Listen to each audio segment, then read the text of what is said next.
மக்களின் பிரச்சினைகளை கருத்தில் கொண்டு முன்னெடுக்கப்படும் அபிவிருத்தி நடவடிக்கைகள் மக்களை சென்றடையாமை கவலைக்குரியது.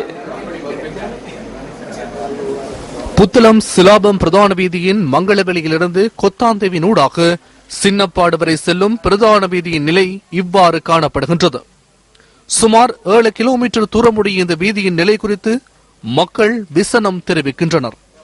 இந்த வீதியின் ஊடாக தினந்தோறும் 100க்கும் மேற்பட்ட வாகனங்கள் பயணிப்பதோடு சிறியோர் முதல் பெரியோர் வரை அனைத்து தரப்பினரும் பல்வேறு தேவைகளுக்காக இந்த பாதையை பயன்படுத்தி வருகின்றனர்.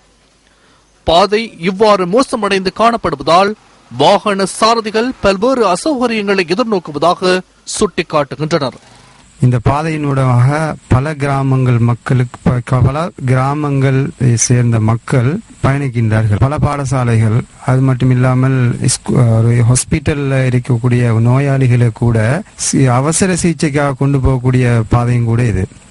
அத்துடன் வீதியின் நிலை காரணமாக வீதியில் பயணிப்போர் விபத்துகளுக்கும் முகம் கொடுத்து வருகின்றனர்.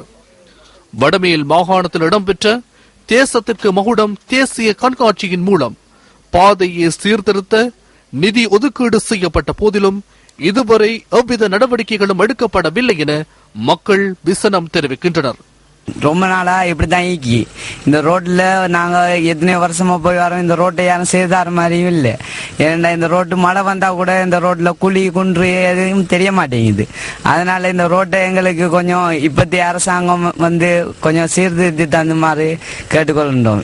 பாதையை செப்பனிட்டு தருமாறு மக்கள் உரிய அதிகாரிகளிடம் கோரிக்கை விடுக்கின்றனர்.